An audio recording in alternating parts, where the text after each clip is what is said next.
Tonight, could the Middle East be a game changer for the presidential election? The Middle East. Remember Jimmy Carter and the Iran hostage crisis? Well, that's one of the things that cost Carter the election. So let's talk. Bring in our panel. Igor Volsky from the Center for American Progress, Reason.com editor-in-chief Nick Gillespie, and Jonathan Collegio, sorry, Jonathan, of American Crossroads. Jonathan, I want to start with you because Mr. Obama said rightfully, and I think Americans support him, regarding these thugs that killed our ambassador to Libya, we're going to bring them to justice. But it turns out that were brought in by the Libyan government today were not the thugs. And I want to ask you, having made this pledge, if President Obama cannot bring in and bring to justice the people that killed our ambassador, what's going to happen? What happens to his credibility?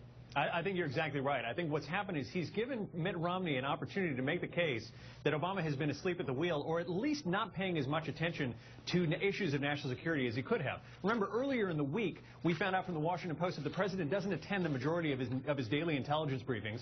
We found out earlier in the week that he snubbed Prime Minister Netanyahu from Israel when he tried to get a meeting over nuclear security in Iran, and he snubbed him over that. And then we're also finding out that just yesterday, when all this happened at the embassies, he went to a campaign event after that. I can't even imagine President Bush going to a campaign event after an ambassador was brutally murdered in an Arab country. So I think that Romney really has a case that he can make that Obama's been asleep at the switch here, and we'll see whether or not he can do that in the next couple of days. All right. Let me go to my libertarian friend and ask you how you see this. You've had experience. You're not really for Obama, but you're not really for Romney. I appreciate that very much, and I want to ask you how you see this whole Middle Eastern story and the presidential election. Am I making too much of this, Nick, or is it going to work? Well, first off, I want to correct you. I am actively opposed to both Obama and Romney. They're terrible. But here, just from a strictly political point of view, the fact is Obama has had a terrible foreign policy. There is no guiding principle. There is no decision-making matrix from which you can guess why we're leading from behind in Libya, why we were pushing, we were hanging on to Mubarak until, finally we knew he was going to go in Egypt. He's a terrible foreign policy guy, but Mitt Romney is an echo, not a choice on this. He wants to be a strong guy in foreign policy. He wants to spend even more on defense than Obama is committed to. But we don't know why, and we don't know to what end. So I actually think Obama's going to come out. Percent of Americans in a Rasmussen poll say America should be getting out of the Middle East. And they're tired of it. And if Mitt Romney is merely saying, Obama is terrible there, people will agree with him. But, okay, so then what's your plan? We don't know what he's doing on the economy. We don't know what he's doing in foreign policy. All right. Let me go to Igor and give you a chance to respond. Igor, you obviously are old enough to remember Jimmy Carter.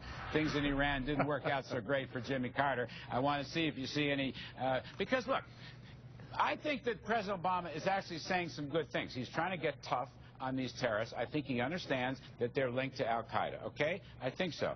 But I think he put himself at risk when he said we're going to bring these thugs to justice. And my question to you, Igor Volsky, is what happens if we don't? What happens if we don't catch them? Well, Larry, let's look at 1980. How did Reagan handle the botched Iran hostage situation in 1980 during that campaign? He said, let's unite the country. Let's come together as one America. George H.W. said the same thing. Romney, though, took a very different route. He asked what's going to help Romney and took shots at the president. So I think it seems to me that if 4 years ago the Republicans ran on the slogan, country first, yesterday Romney decided he's going to run the slogan, Romney first. And what's really despicable here is that in his statement, he said that Obama sympathized with the people who killed an American ambassador. I mean, if that's not disgusting and the lowest form of rhetoric, Larry, I don't know what it is. And you know what? No Republicans backed him up. They all walked away with it. Jonathan Collegio, you don't agree with that. That's not what Romney was saying. Well, no, there was a very legitimate... It's in his statement. Obama sympathized. Let Jonathan react, because Romney was just getting the... Come on, Larry, he doubled down on it this afternoon. Will you hang on a second, for Christ's sakes? I just want to get another statement out of this. My impression from Romney is that he put out a wrong press release, which the White House didn't even agree with, and the State Department didn't agree with. That doesn't make Romney a bad guy. Romney actually was in sympathy with the administration. That's what I'm asking you, John. Jonathan. Well, no, he was in front of the administration, and the administration actually followed Romney's lead on how atrocious that statement was. To this day, I don't think the violence. No, just hold on for 1 second. I don't think that they've done any disciplinary action on this diplomat that did that in Egypt, and I think that that's a serious problem. If you have one person making serious national policy through a Twitter account, and there's no repercussions for that person, that is not leadership coming out of the White House. That is very, very passive, and I think it was absolutely appropriate for Romney to come down hard on that. Nick Gillespie, do you want us to just get out of all these places, just get out? Is that your point?